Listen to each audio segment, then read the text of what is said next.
Hello दोस्तों, स्वागत है आपका अपने YouTube channel Rohit Goswami law classes में। और आज हम आपको कराने वाले हैं LLB थर्ड ईयर। सेम है हमारा फिफ्थ, एक्ट है हमारा CPC, कोड नंबर है 5001, कहीं पे ये 501 भी आता है। क्वेश्चन नंबर है हमारा बेरिसॉट का, जिसे हम अति लघु उत्तरीय प्रश्न कहते हैं, जो हमारे 5 या 4 नंबर में आते हैं। ज्यादातर 4 नंबर में आता है, कभी कभी 5 नंबर में आ जाता है। कैसे कि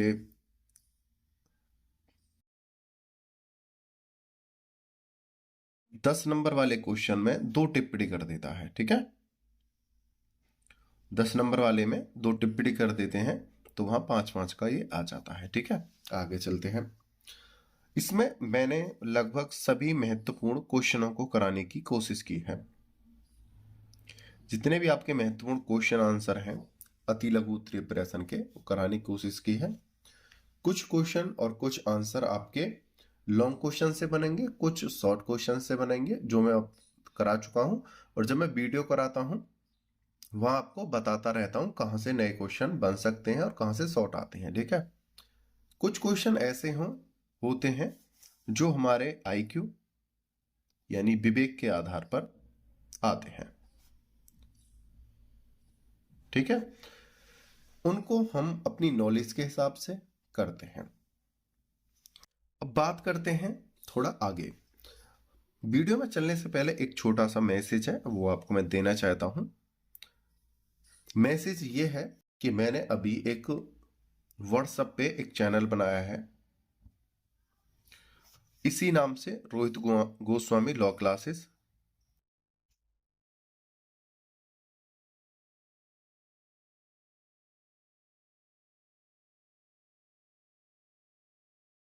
इसी नाम से व्हाट्सएप पर चैनल है। उस चैनल का जो लिंक है मैं आपके डिस्क्रिप्शन में डाल दूंगा, और पहली वीडियो में भी मैंने डाला है। उस पर जाकर आप इस चैनल को फॉलो करना, ठीक है। उससे क्या फायदा होगा, जैसे ही कोई मैं वीडियो अपलोड करता हूं सबसे पहले आपके व्हाट्सएप पे जाएगी, ठीक है। दूसरी बात, अगर कोई नोटिफिकेशन आता है सबसे पहले आपके पास आएगा। यदि कोई किसी भी प्रकार की लॉ की जानकारी आती है, कोई न्यूज आती है, वो सब आपके पास आएगी। यानी कि लॉ से रिलेटेड जो भी सहायता या सुविधाएं होंगी वो सब वहां पे प्रोवाइड कराई जाएंगी, ठीक है। अब ये मत सोचना कि आप LLB के किस सेमेस्टर के स्टूडेंट हो, BA LLB के हो, LLB के हो, LLM करने वाले हो, बस आप लॉ से संबंध रखने वाले हो, सभी के लिए है ये। क्योंकि मैं वहां पर नई नई चीजें आपको प्रोवाइड कराता रहूंगा, नोटिफिकेशन देता रहूंगा।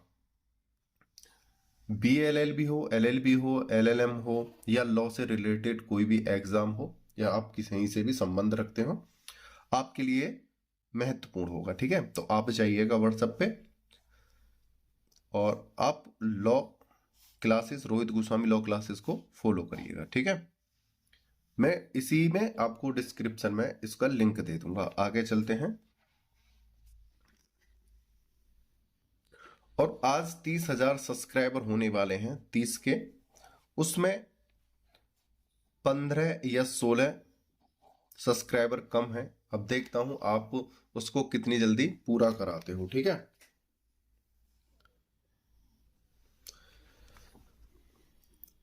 चलते हैं अपने फर्स्ट क्वेश्चन की तरफ। इसमें बाद पत्र किसे कहते हैं, बहुत ही सिंपल वे में पहले समझा चुका हूं, अब आपको आसानी से समझ में आ जाएंगी चीजें। बाद पत्र वादी द्वारा न्यायालय में पेश किया गया वह लेख होता है जिसमें वह उन तथ्यों का कथन करता है जिनके आधार पर वह न्यायालय में अनुतोष की मांग करता है। इसको समझाता हूं। वादी है, वादी के किसी भी अधिकार का जब हनन होता है, ठीक है, कब, किसी दूसरे पक्ष द्वारा, ठीक है, तब उसके बचाव के लिए, उसकी मांग के लिए, अपनी सहायता के लिए वो वाद लेकर जाता है न्यायालय में।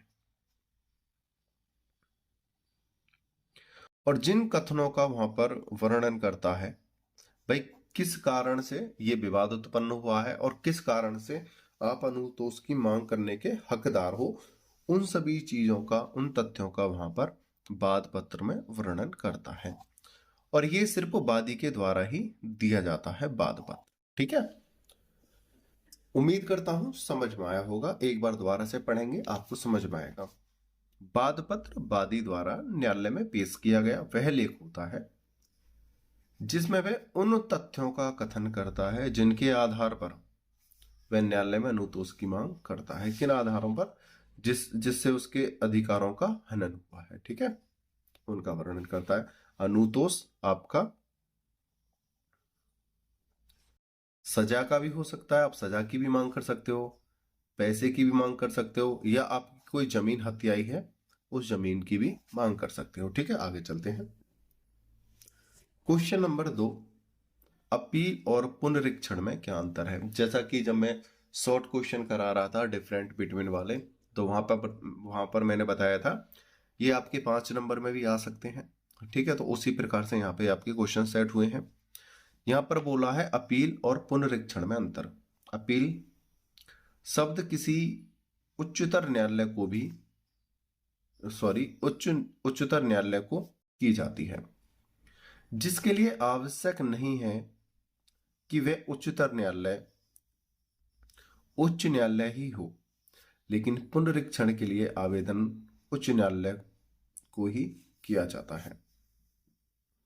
यहां पर एक चीज समझने वाली है, यहां पर बोला है जो अपील है, अपील हमेशा अपने से बड़े न्यायालय को की जाती है। तो कुछ कोर्ट ऐसे होते हैं जो डिस्ट्रिक्ट कोर्ट के भी अंडर में रहते हैं, डिस्ट्रिक्ट कोर्ट के अंडर में भी काफी कोर्ट रहते हैं।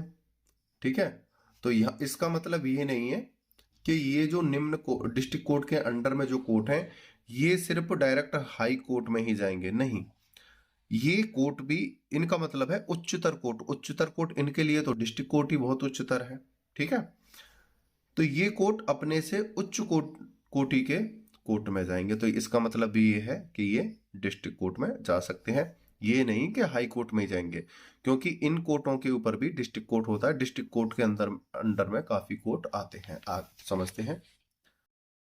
अपील सदैव किसी उच्चतर न्यायालय को की जाती है जिसके लिए आवश्यक नहीं कि वह उच्च न्यायालय ही हो। जैसा कि बताया, ये नहीं है कि करी तो जाती है ऊपर के न्यायालय में, यानी खुद से बड़ा न्यायालय हो। तो खुद से बड़े न्यायालय का मतलब ये नहीं है कि हम हाई कोर्ट ही चले जाएं। कुछ न्यायालय डिस्ट्रिक्ट कोर्ट के अंडर में भी आते हैं, तो वो डिस्ट्रिक्ट कोर्ट में भी जा सकते हैं। लेकिन पुनरीक्षण के लिए आवेदन उच्च न्यायालय को ही किया जाता है। पुनरीक्षण का मतलब होता है जिस प्रकार स्टूडेंट के ऊपर एक टीचर का अधिकार रहता है, पुनरीक्षण यानी कि मांग करता है उच्च न्यायालय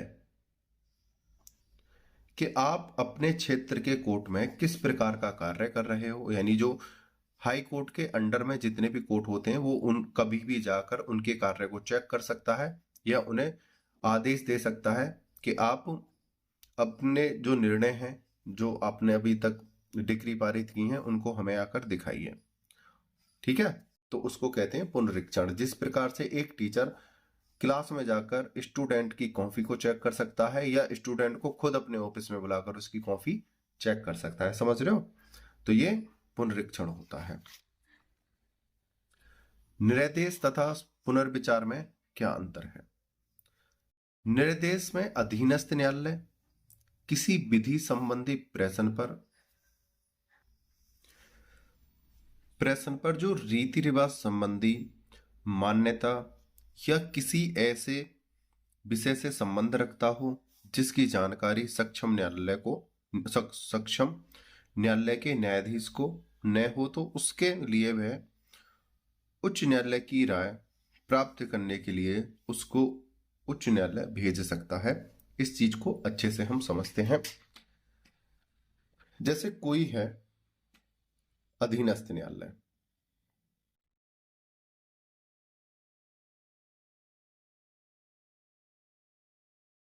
अधीनस्थ न्यायालय कौन सा है? देखो, डिस्ट्रिक्ट कोर्ट, इससे ऊपर हाई कोर्ट, इससे ऊपर सुप्रीम कोर्ट, लेकिन डिस्ट्रिक्ट कोर्ट के नीचे भी काफी कोर्ट रहते हैं। ठीक है, ये इस प्रकार से supreme court, high court, district court, और डिस्ट्रिक्ट कोर्ट के नीचे भी काफी कोर्ट रहते हैं। इनमें से कोई भी अपने से बड़े कोर्ट के लिए जब जाता है, क्यों? जैसे डिस्ट्रिक्ट कोर्ट के नीचे कोई कोर्ट है और न्यायालय का न्यायाधीश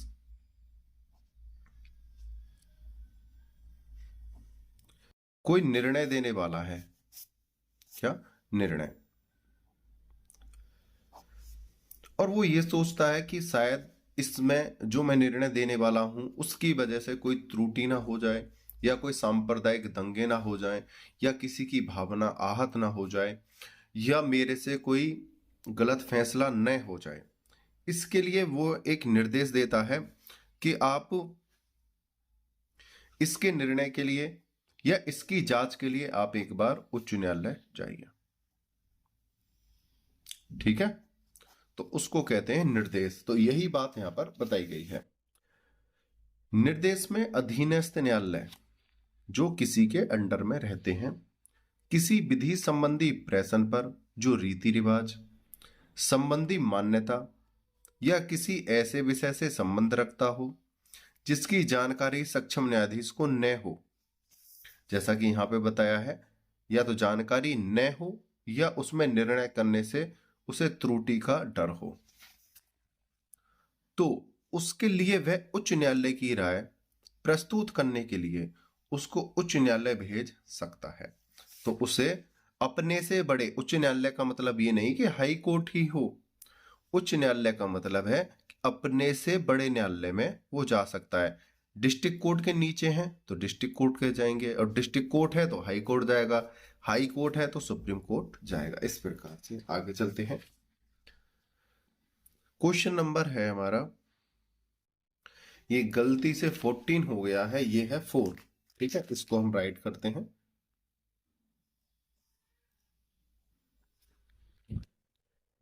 निर्देश तथा पुनर्विलोकन में क्या अंतर है? निर्देश तो आपने पढ़ लिया है, और पुनर्विलोकन भी आपने पहली वीडियो में देख लिया होगा, और देखते हैं अच्छे से। उच्च न्यायालय ही केवल निर्देश किए गए मामलों पर अपना निर्णय दे सकता है। उच्च न्यायालय, देखो, किसी निम्न कोर्ट ने उच्च कोर्ट का रास्ता अपनाया, जैसा कि हमने देखा था। भाई हम निर्देश कब देते हैं? जब जो न्यायाधीश है, न्यायालय का न्यायाधीश जो निम्न कोटि का है, नीचे के स्तर का है, और उसको निर्णय करने के लिए योग्यता उसमें कम है, या उसका क्षेत्राधिकार नहीं है, या उसे त्रुटि होने की संभावना है, तब वो बड़े कोर्ट का रुख करता है। उच्च न्यायालय ही केवल निर्देश किए गए मामलों पर अपना निर्णय दे सकता है, और जब ये निर्देश करते हैं तो इसका क्या है, अपने से बड़ा कोटि उस पर आदेश या निर्देश कर सकता है। जबकि पुनर्विलोकन वही न्यायालय करता है जिसने पूर्व निर्णय दिया हो। पुनर्विलोकन क्या होता है कि जैसे किसी स्टूडेंट ने कोई पेपर दिया, ठीक है, और पेपर देने के बाद अपनी कॉपी को रीचेक करता है, उसको कहते हैं पुनर्विलोकन। उसी प्रकार से किसी भी कोर्ट ने, जैसे ये हो, ये हो, ये हो, ठीक है, इन्होंने कोई निर्णय दिया, कोई भी कोर्ट हो सकता है, और निर्णय देने के बाद उसको पुनः देखना एक बार कि शायद हमसे कोई त्रुटि तो नहीं हुई है, या उन्होंने अच्छी तरीके से अपना निर्णय दिया है, लेकिन जो वादी है या प्रतिवादी है, किसी भी पक्ष को किसी नए साक्ष्य का पता चल जाए, और वो कैसा हो, साक्ष्य सबूत बहुत ज्यादा मजबूत हो, तब इसमें याचिका डालकर अपील करके इसे पुनः सुनने की अनुमति ली जाएगी। ठीक है, जबकि पुनर्विलोकन वही न्यायालय करता है जिसने पूर्व निर्णय दिया हो, और यह सभी कार्य कहां पर होंगे? जिसने पहले निर्णय दिया है वही उस कार्य को दोबारा से करेगा। ठीक है, आगे चलते हैं।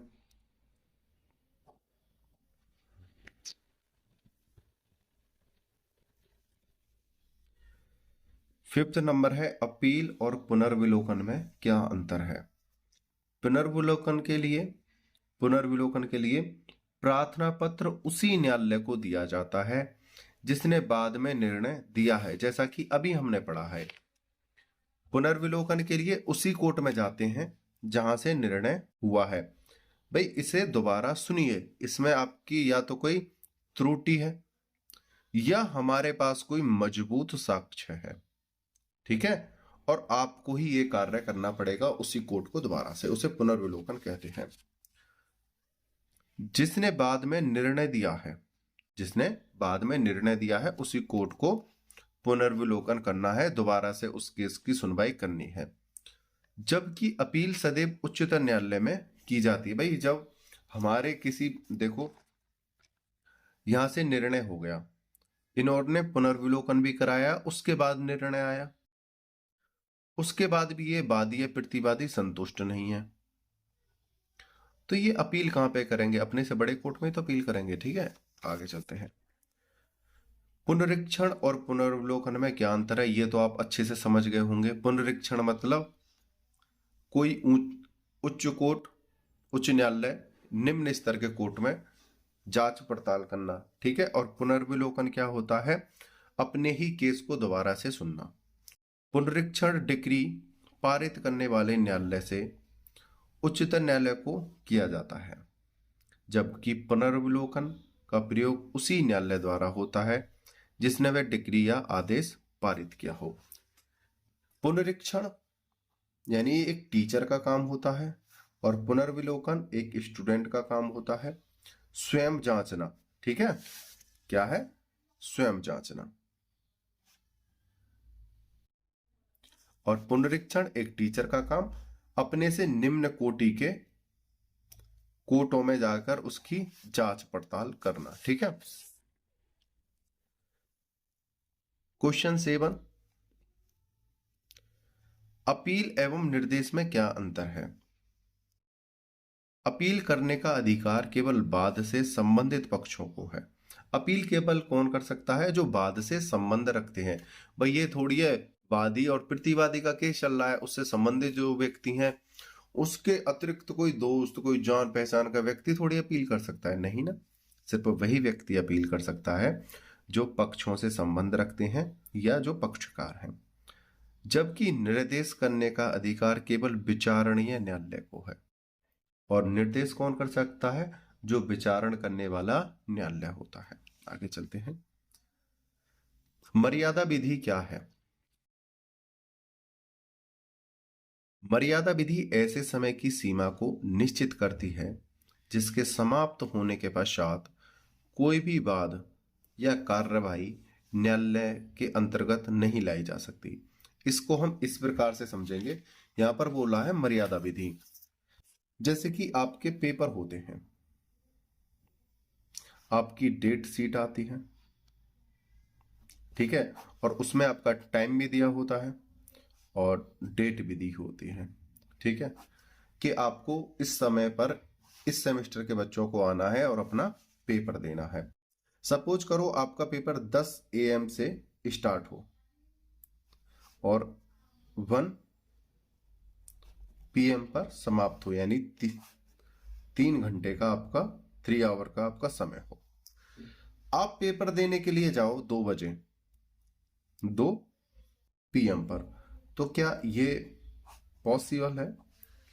क्या ये संभावना है कि आपका 2 बजे पेपर लिया जाएगा? बिल्कुल नहीं, ठीक है। तो उसमें क्या है, आपकी बैक लग जाएगी, आप फेल हो जाओगे, आपको दोबारा से पेपर देना पड़ेगा, लेकिन उस समय उस दिन आप पेपर नहीं दे सकते हो, ठीक है। उसी प्रकार से यहां पर क्या बोला है? मर्यादा विधि, यानी कि समय समाप्त होने के बाद। मर्यादा विधि ऐसे समय की सीमा को निश्चित करती है जिसके समाप्त होने के पश्चात कोई भी वाद या कार्रवाई न्यायालय के अंतर्गत नहीं की जा सकती। किसी कोर्ट में किसी केस को सुनने का कोई समय होता है और वो समय सीमा जब समाप्त हो जाती है उसके बाद आप उसमें दोबारा नहीं सुनवाई करा सकते हो, ठीक है। आगे चलते हैं, बस इतना ही काफी है आपके लिए। आगे चलते हैं। क्वेश्चन नंबर 9 है, कपट या भूल का कालावधि की संगणना पर क्या प्रभाव पड़ता है। या तो कोई कपट हो या कोई भूल हो, उसकी संगणना का कालावधि पर क्या प्रभाव पड़ता है, इसे देखते हैं। म्याद काल का चलना तब तक आरंभ नहीं माना जाएगा, क्या किसका, म्याद काल का, जब तक कि उक्त आवेदक या वादी को कपट या भूल का पता नहीं लग जाता।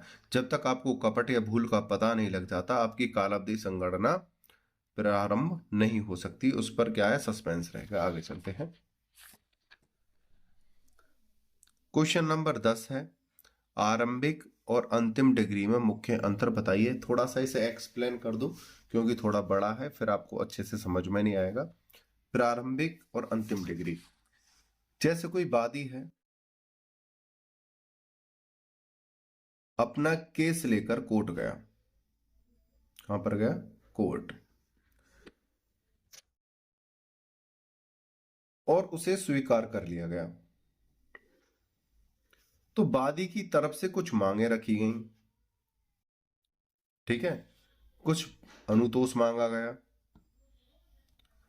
तो जब जज साहब ने उसको स्वीकार करा और उसमें सुनवाई करी, तो कुछ पॉइंट ऐसे थे जिन पर तुरंत निर्णय लेना जरूरी था, ठीक है। तो जैसे केस चला और उसमें कुछ पॉइंट ऐसे थे कि उन पर तुरंत निर्णय लिया जाना था, उसको कहते हैं प्रारंभिक डिग्री।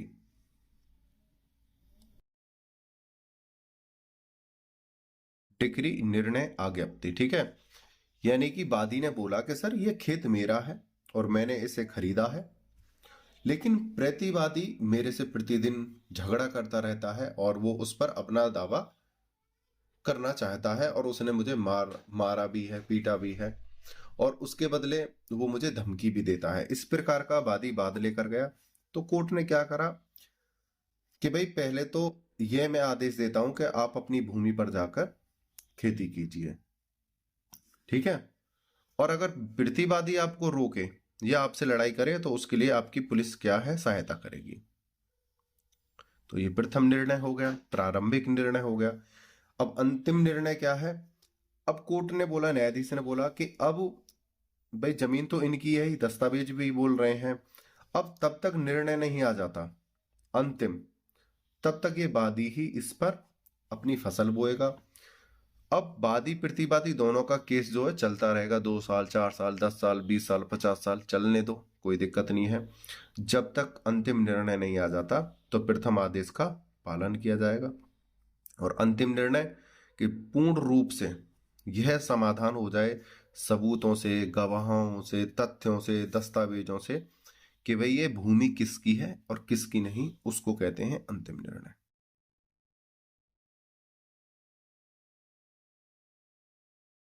इसको इस प्रकार से देखते हैं, जैसे पेपर से पहले कोई टीचर अपने ही स्टूडेंट का टेस्ट ले ले, स्टूडेंट का क्या ले ले, टेस्ट ले ले।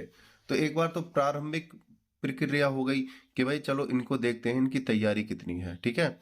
और अंतिम उनका एग्जाम हो गया, अंतिम निर्णय, ठीक है। इस प्रकार से तो प्रारंभिक यानी कि खेत उसी का है, वादी का, लेकिन प्रतिवादी तो उस पर जोर जबरदस्ती कर रहा है, और जज साहब को भी लग रहा है, तो वो आदेश देंगे कि भाई पहले आप खेती करो, पुलिस आपकी रक्षा करेगी, परेशान ना होना, लेकिन आपको भी मैं हिदायत दे रहा हूं कि आप पूरे सबूत और दस्तावेज आपने तो दिखाए हैं, लेकिन जब समय पर बुलाया जाए आपको उपस्थित होना पड़ेगा और दिखाना पड़ेगा, ठीक है।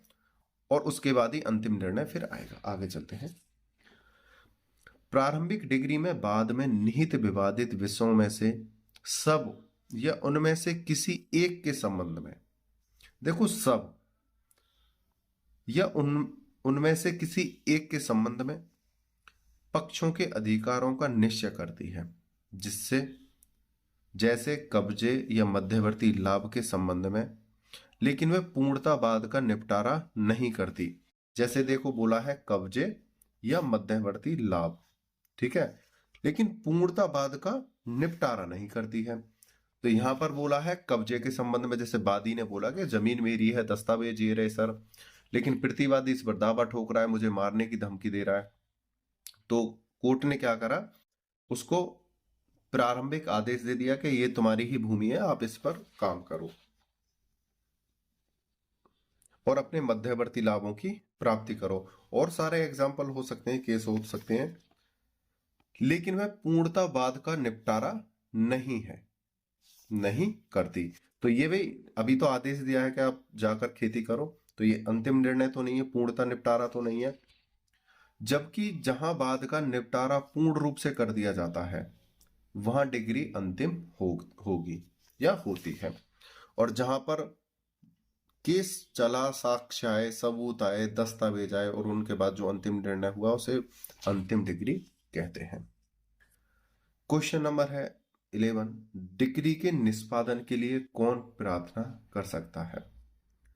डिक्रीदार या जहां एक से अधिक डिक्रीदार हो, वहां वह जो अन्यों की ओर से इस हेतु अधिकृत किया गया हो, परंतु जहां न्यायालय स्वयं डिक्रीदार का नाम निर्देशित करता है। देखो यहां पर बोलता है कि कोई डिक्री आई, यानी डिक्री का मतलब कोई निर्णय आया, तो निर्णय में कौन निष्पादन यानी कौन मांग कर सकता है? दोबारा से, वादी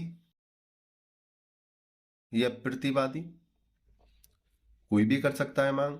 इनमें प्लस अन्य भी होते हैं। क्या होते हैं? अन्य। एक से अधिक भी तो पक्षकार हो जाते हैं ना, या तो इनमें से अन्य में से कोई करे या वादी प्रतिवादी कोई करे, कोई भी हो सकता है, या स्वयं न्यायालय किसी का नाम लेकर बताए कि ये फलां व्यक्ति इसमें मांग कर सकता है। ठीक है। डिक्रीदार या जहां से अधिक डिक्रीदार हो, डिक्रीदार यानी जहां पर निर्णय एक से अधिक हो और वहां पक्षकार अधिक हो, वहां जो अन्यों की ओर से इस हेतु अधिकृत किया गया हो, परंतु जहां न्यायालय स्वयं डिक्रीदार का नाम निर्देशित करे या स्वयं न्यायालय अपना नाम, उसका नाम बताए। आगे चलते हैं। एक पक्षीय डिक्री किसे कहते हैं? एक पक्षीय डिक्री किसे कहते हैं उसको समझते हैं। इसको थोड़ा ना एक खेल भावना के आधार पर समझेंगे। ठीक है। टोटल 10 टीम है, वो कबड्डी की हो सकती है, कुश्ती कुश्ती कुश्ती में तो चलो 2 ही पक्ष होते हैं, कबड्डी हो सकती है, क्रिकेट हो सकती है, या कोई अन्य टूर्नामेंट की टीम हो सकती है। 10 टीमें हैं। ठीक है। अब 10 में से क्या हुआ है, सभी टीमें आपस में खेली और फाइनल पॉइंट पर 2 रह गई। किस पर? फाइनल पर। दोनों को फाइनल खेलना था, लेकिन होता क्या है, इनमें से एक टीम जो है आती नहीं है। समय जो था उससे अधिक उनको समय दिया जाता है, 1 घंटे 2 घंटे 4 घंटे एक्स्ट्रा टाइम भी दिया जाता है, और जो समय है उसके बीत जाने के बाद भी वो दूसरी टीम उपस्थित नहीं होती है, तो इनमें से जो एक टीम उपस्थित थी उसको विजेता घोषित कर दिया जाएगा। ठीक है। तो इसे क्या बोलते हैं? एक पक्षीय निर्णय। क्योंकि फाइनल 2 टीमों को खेलना था, दोनों में से एक आई नहीं, उसका इंतजार भी करा, उससे संपर्क साधने की कोशिश की, उनका कोई रेस्पॉन्स या कोई जवाब नहीं मिलता है, तो उसके बाद एक पक्षीय ही उसे विजेता घोषित कर दिया जाएगा जो टीम उपस्थित हो गई थी। उसी प्रकार से यहां पर बोला गया है एक पक्षीय डिक्री किसे कहते हैं। अब यहां पे 2 टीमों में हम एक वादी को रखते हैं और एक प्रतिवादी को। ठीक है भाई। वादी ने केस घेरा, ठीक है, और न्यायालय ने एक समन के द्वारा, नोटिस के द्वारा इस प्रतिवादी को बुलाने की मांग करी कि आपके ऊपर केस पड़ा हुआ है, आप उपस्थित होइए, अपने बचाव में कुछ साक्ष्य सबूत या फाइल पेश करिए। प्रतिवादी वहां पर उपस्थित नहीं होता है, नोटिस में नोटिस जाते हैं, सम्मन जाते हैं, सूचनाएं जाती हैं और प्रतिवादी उपस्थित नहीं होता है, तो ये जो एक पक्ष है वादी और ये सारे सबूत गवाह और सारी चीजें पेश करता जाता है। तो यहां पर एक पक्षीय निर्णय आ जाएगा। ठीक है। जब प्रतिवादी सम्मन प्राप्त करने के बाद भी बिना किसी कारण के न्यायालय में पेश नहीं होता, तो न्यायालय द्वारा वादी के पक्ष में जो डिक्री दी जाती है उसे एक पक्षीय डिक्री कहते हैं। उम्मीद करता हूं आपको अच्छे से समझ में आया होगा। इसके पास कोई रीजन ही नहीं है, कोई कारण ही नहीं है। अब ये क्यों उपस्थित नहीं हो रहा, ये न्यायालय में जाकर बता भी नहीं रहा है, तो क्या होगा, एक पक्षीय निर्णय आ जाएगा। आगे चलते हैं। विदेशी निर्णय की परिभाषा दीजिए। विदेशी निर्णय क्या है? देखो, हम इसे एक मोटे से तौर पर पढ़ेंगे। विदेशी निर्णय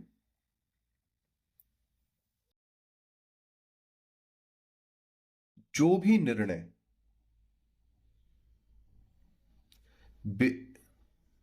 अन्य देश के कोर्ट ने दिया है, अन्य देश के कोर्ट ने दिया है,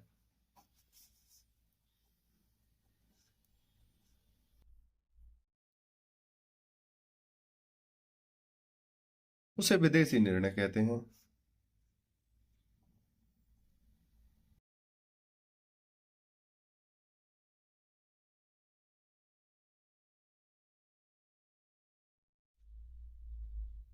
विदेशी निर्णय जो निर्णय अन्य देश के कोर्ट ने दिया है उसे विदेशी निर्णय कहते हैं। अब समझेंगे। विदेशी निर्णय सेक्शन 2(6) के अनुसार विदेशी निर्णय से तात्पर्य है विदेशी न्यायालय द्वारा दिया गया निर्णय। विदेशी न्यायालय वह न्यायालय है जो भारत से बाहर स्थित है तथा जो न तो केंद्रीय सरकार के प्राधिकार से स्थापित किया गया है और न चालू है। ठीक है।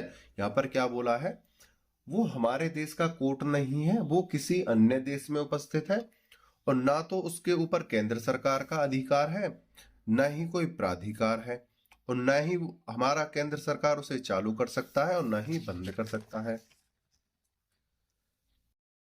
उन्हें चालू रखा गया है, जैसे इंग्लैंड, अमेरिका, रूस, चीन, जापान आदि विदेशी न्यायालय हैं। प्रीवी काउंसिल जो विदेशी न्यायालय की परिभाषा में नहीं है, लेकिन यह एक विदेशी न्यायालय है। ठीक है। तो विदेशी न्यायालय कौन है? जो हमारे देश से बाहर के न्यायालय हैं और उनके निर्णयों को ही विदेशी निर्णय कहा जाता है। ठीक है। आगे चलते हैं। क्षेत्राधिकार किसे कहते हैं? क्षेत्राधिकार को एक खेल भावना के आधार पर समझेंगे।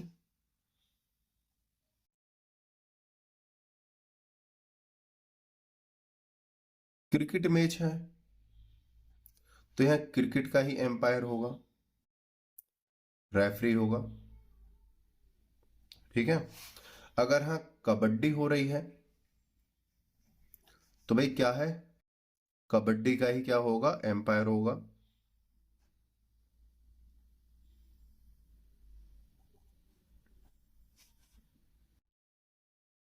कबड्डी का ही रेफरी होगा। उसी प्रकार से अगर हमारा दीवानी मामला है तो दीवानी कोर्ट होगा।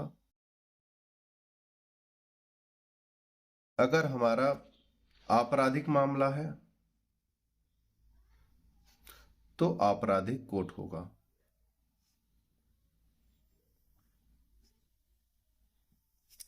भाई देखो, जो क्रिकेट का रेफरी है वो कबड्डी तो नहीं खिला सकता है, कुछ चीजें जानता होगा लेकिन प्रॉपर चीजें नहीं जानता होगा।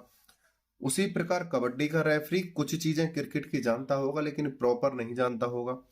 तो इसी प्रकार से एक दूसरे के कार्य में दखलंदाजी करेंगे तो वो क्या होगा, गलत होगा। उसी प्रकार से जो दीवानी है, जो जमीन से संबंधित रखते हैं केस और अनुतोष से संबंध रखते हैं, उन्हें दीवानी केस बोलते हैं। और जो आपराधिक केस होते हैं वो मर्डर, लूट, डकैती, दहेज प्रथा, ये सब अन्य जो है ये क्या है, आपराधिक केस हैं।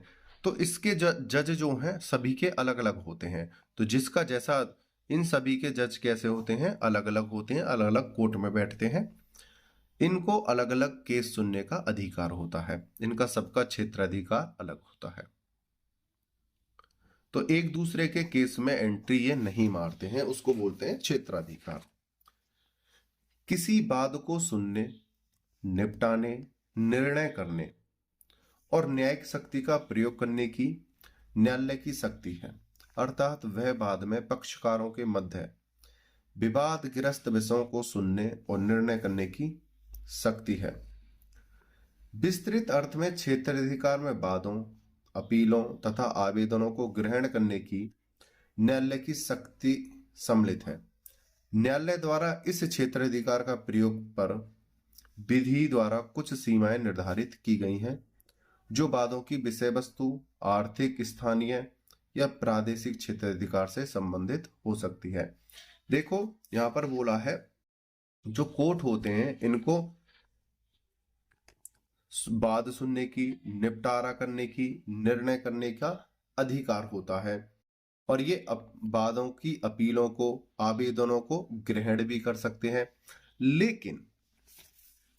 लेकिन ये देखो, सुनने, निपटाने और निर्णय का ये काम तो यहां पर भी होगा, दीवानी में भी, और ये काम आपराधिक में भी होगा। अपील यहां पर सुनी जाएंगी, अपील यहां पर भी सुने जाएंगे, ठीक है।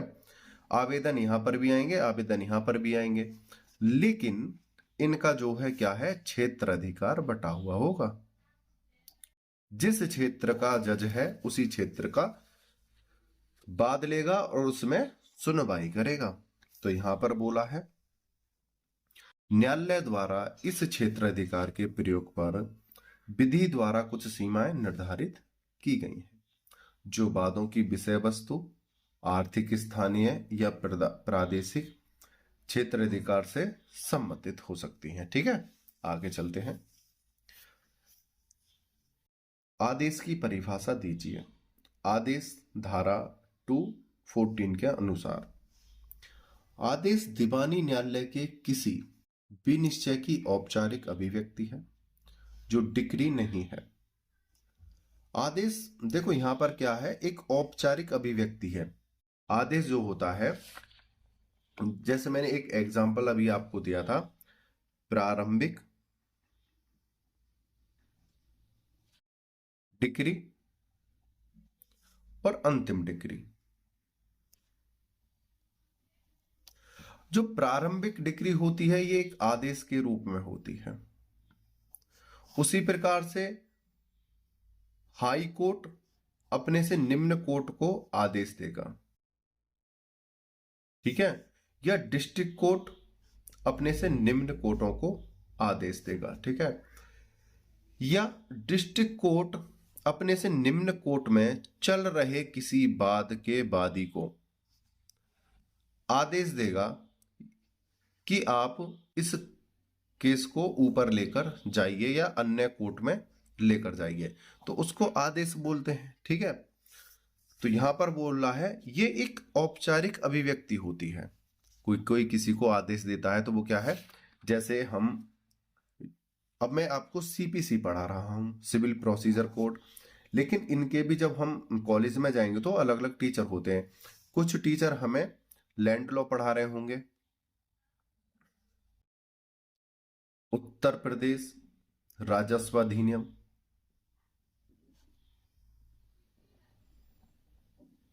तो अब कोई स्टूडेंट सीपीसी का है और वो लैंड लॉ के टीचर के पास गया कि सर मुझे सीपीसी के कुछ क्वेश्चन बता दो।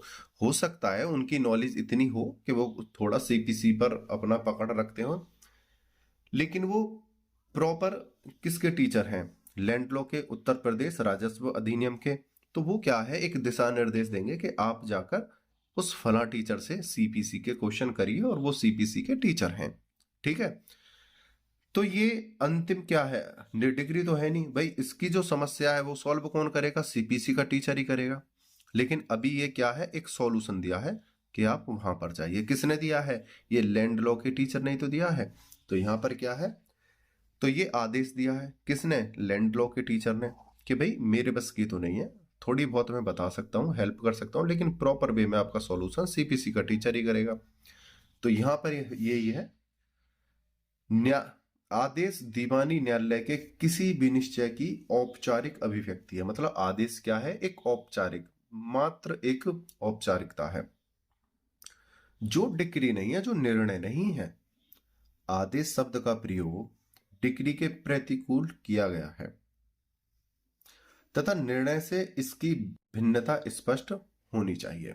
आगे देखते हैं। इसमें एक केस था AIR 1976 का, कलकत्ता 415 का है। ये आदेश के दो भागों में, आदेश को दो भागों में बांटा जा सकता है। कौन कौन से दो भागों में बांटा जा सकता है आदेश को? देखते हैं। एक ऐसे आदेश जो अपील योग्य हैं, एक भाग हो गया। दूसरा है ऐसे आदेश जो अपील योग्य नहीं है, एक चीज। आगे चलते हैं।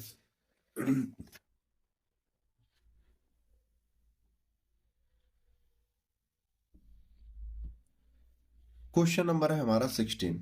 मध्यवर्ती लाभ को परिभाषित कीजिए। मध्यवर्ती लाभ धारा 212 के अनुसार किसी संपत्ति के संबंध में ऐसे लाभों से है जो ऐसी संपत्ति पर दोषपूर्ण कब्जा रखने वाले व्यक्ति ने वास्तव में प्राप्त किए हैं। देखो, मध्यवर्ती लाभ क्या है? ए है और बी है, ठीक है। अब ये जो भूमि है ये किसकी है? ए की है। लेकिन किसी कारण से बी ने इस पर क्या कर लिया है? कब्जा कर लिया है। और इस भूमि से उत्पन्न होने वाले जितने भी लाभ हैं, या तो ये स्वयं ले रहा है, या इसने इस पर कब्जा करने के बाद इस भूमि को किसी अन्य को दे दिया है, ट्रांसफर कर दिया है, या उस पर एक साक्षी के तौर पर बैठा दिया है। दृश्यमान स्वामी, दृश्यमान स्वामी के तौर पर बैठा दिया है कि आप बस यहां पर बैठे रहो, कब्जा मेरा ही रहेगा। तो उस समय में इसका जो लाभ है वो कौन खा रहा है? बी पक्ष खा रहा है। तो इसको कहेंगे कि जो मध्यवर्ती जो लाभ है वो कोई दूसरा पक्ष ले रहा है। किसी संपत्ति के संबंध में ऐसे लाभों से है जो ऐसे संपत्ति पर दोषपूर्ण कब्जा रखने वाले व्यक्ति ने वास्तव में प्राप्त किए हैं, या जिन्हें वह मामूली उद्यम से उनसे प्राप्त कर सकता था, किंतु यह दोषपूर्ण कब्जे में उस व्यक्ति के द्वारा की गई उन्नतियों से प्राप्त लाभों को समाविष्ट नहीं करता। इसमें एक केस है राम स्वरूप बनाम जीतमल 1966 का है। मध्यवर्ती लाभों में इनका ब्याज भी शामिल है। अब ये नहीं है कि उसने कब्जा ही करा हो सकता है एक या कुछ पैसा किसी अन्य व्यक्ति पर आ रहा हो और वो उस दबाव की वजह से नहीं कह पा रहा हो, और बी उसका लाभ उठा रहा हो, उसकी ब्याज खा रहा हो, तो उसको भी क्या कहते हैं? मध्यवर्ती। यानी कि ऑप्शन और एग्जाम्पल काफी हो सकते हैं। जैसा कि मैं आपको बताता हूं, किसी भी चीज को सर्वथा सत्य नहीं मानना चाहिए, एक से ज्यादा भी एग्जाम्पल हो सकते हैं, अपवाद भी हो सकते हैं, ठीक है। तो ये लाभ और भी किसी प्रकार से हो सकता है, किसी प्रकार से हो सकता है, लेकिन होगा यही कि जो मध्यवर्ती लाभ है किसी ऐसे व्यक्ति ने प्राप्त किया है जो उसका अधिकारी नहीं है, ठीक है। मध्यवर्ती लाभों में इनका ब्याज भी शामिल है। मध्यवर्ती लाभों के लिए किसी दावे का सार प्रतिवादी द्वारा दोषपूर्ण कब्जा ही है। अब यहां पर यह नहीं है कि जमीन का ही कब्जा हो सकता है वो ब्याज हो, जिसे वो है तो ए का पैसा, लेकिन उस ब्याज को कौन खा रहा है? बी खा रहा है। धोखे से खाए, चालबाजी से खाए, किसी भी प्रकार से खाए। अब यहां पर भूमि तो है नहीं, क्या है? ब्याज है। तो यहां पर बोला है मध्यवर्ती लाभों के लिए किसी दावे का सार प्रतिवादी द्वारा दोषपूर्ण कब्जा ही है, तो उसको क्या बोलेंगे? कब्जा ही बोलेंगे, हालांकि उसने क्या खाई है? ब्याज खाई है। तो मध्यवर्ती लाभों के लिए दावा केवल अचल संपत्ति के संबंध में ही किया जा सकता है। अब अचल संपत्ति, अब आप बोलोगे सर पैसा तो चल संपत्ति होती है, तो पैसा चल और अचल दोनों प्रकार का होता है। अब सपोज करो आपकी कोई दुकान है, दुकान कैसी है, अचल संपत्ति है, और दुकान से किराया आ रहा है, वही वो पैसा एक की जेब में से दूसरे की जेब में, दूसरे से तीसरी जेब में, बाइक पे भी लेके जा रहे हो, कहीं भी घूम रहे हो, तो वो क्या है, चल संपत्ति है।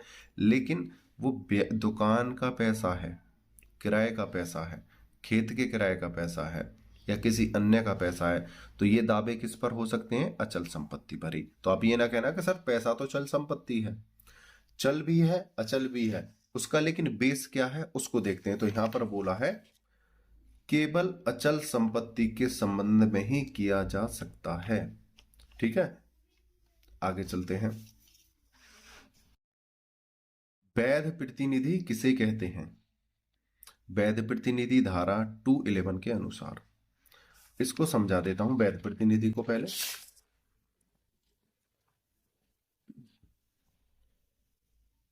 पहले एग्जाम्पल पढ़ लेते हैं, उसके बाद में आपको ऊपर से पढ़ाएंगे तो आपको समझ में ही आ जाएगा। ए अपने 2 पुत्रों बै और सै को छोड़कर मर जाता है। जो उसके कानूनी वारिस हैं वे उसकी संपत्ति के संबंध में वैध प्रतिनिधि होंगे। वे मृतक के द्वारा दाखिल किए गए वाद को चालू रख सकते हैं। अब बात करते हैं, ए है, ए के 2 बच्चे हैं, बी और सी, ये किसी कारण से मर जाता है और इसका कहीं पर वाद यानी केस चल रहा था। इस केस को चालू कौन रख सकता है, या तो बी या सी, इसके कौन है, पुत्र हैं। तो ये किसका अधिकार है, बी और सी में से कोई एक हो सकता है या दोनों हो सकते हैं जो अपने पिता के चलाए हुए बात को आगे चलाएं, तो उसको क्या बोल सकते हैं, वैध प्रतिनिधि। 5 नंबर में आए तो सिर्फ आप अपना एग्जाम्पल यहां से यहां लिख देना। ठीक है, अगर किसी कारण से 10 नंबर में आ जाए तो ये पूरा वहां पर लिख देना। वैध प्रतिनिधि से अभिप्राय ऐसे व्यक्ति से है जो कि विधि की दृष्टि में मृतक की संपदा का प्रतिनिधित्व करता है। जो मर गया है उसकी जो संपदा है, संपत्ति है, उसका प्रतिनिधित्व करता है। और यह किसी ऐसे व्यक्ति को मृतक संपत्ति में हस्तक्षेप करता है और जहां एक पक्षकार एक प्रतिनिधि के रूप में वाद संसित करता है अथवा उसके विरुद्ध वाद संस्थित किया जाता है, यानी उसके मरने के बाद उस व्यक्ति अथवा जिसको ऐसा वाद संस्थित करने वाला या जिसके विरुद्ध वाद संस्थित किया गया है, उसकी मृत्यु पर वह संपत्ति न्यायिक होती है जो कि सम्मिलित है। तो यहां पर पूर्ण रूप से बताया गया है, अगर कोई व्यक्ति है उसकी संपत्ति उसके मरने के बाद उसके बच्चों की हो जाती है, उसके वैध प्रतिनिधियों की हो जाती है, या तो वो केस डालने वाला था, बाद डालने वाला था, या वो डाल चुका था, दोनों ही स्थितियों में उसके वैध प्रतिनिधि उस कार्रवाई को आगे बढ़ाएंगे। ठीक है, और उसकी जो संपदा है उसके अधिकारी होंगे। आगे चलते हैं, चल संपत्ति की परिभाषा दीजिए। संपत्ति 2 प्रकार की होती हैं, एक होती है चल और एक होती है अचल।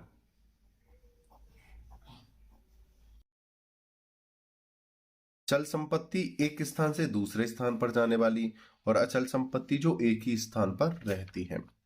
कुछ संपत्ति ऐसी होती हैं जो हमें अचल दिखाई देती हैं, लेकिन वो कैसी होती हैं, चल होती हैं। कुछ संपत्ति हमें चल दिखाई देती हैं, लेकिन वो कैसी होती हैं, अचल होती हैं। कुछ संपत्ति परमानेंट चल होती हैं और कुछ संपत्ति परमानेंट अचल होती है। ध्यान रखना भाई, दिखने में अचल है लेकिन चल है, दिखने में चल है लेकिन अचल है, कोई चल है परमानेंट और कोई अचल है परमानेंट। आगे चलते हैं, एक एग्जांपल लेते हैं। दिखने में अचल है, हमारी खेत में जवार है, बाजरा है, ठीक है, या कोई घास है, ये क्या है दिखने में कि भाई ये तो भूमि से संलग्न है। घास जो है खुद चल कर तो जा नहीं सकती है, ज्वार बाजरा ये खुद चल के तो जा नहीं सकते हैं, लेकिन ये कैसी संपत्ति हैं? चल संपत्ति हैं। इसका प्रयोग ही तब हो सकता है जब एक स्थान से दूसरे स्थान पर कट कर जाएं, इनका बीज निकले, इनका आटा पिसे, इसे या तो खाएं, तभी इसका प्रयोग किया जा सकता है। तो ये कैसी हैं? चल संपत्ति। और दिखने में कैसी हैं? अचल। दिखने में अचल और वैसी हैं चल। आगे चलते हैं। चल संपत्ति में खड़ी फसलें सम्मिलित हैं। यह परिभाषा दीवानी प्रक्रिया संहिता तक ही सीमित है। संपत्ति या तो चल हो सकती है या अचल। देखो जो चल या अचल की जो परिभाषा है, चल संपत्ति या चल संपत्ति, ये सिर्फ सीपीसी सिविल प्रक्रिया संहिता में ही दी गई है। संपत्ति या तो चल हो सकती है या अचल। भूमि, मकान अचल हैं, किंतु वृक्ष, इमारती लकड़ी जब तक भूमि से संबंध है तब तक अचल संपत्ति है, और ज्यों ही वे भूमि से अलग कर दिए जाते हैं चल संपत्ति हो जाते हैं। उम्मीद करता हूं यहां तक आपको यह क्वेश्चन अच्छे से समझ में आए होंगे। मैंने समझाने की पूरी कोशिश की है।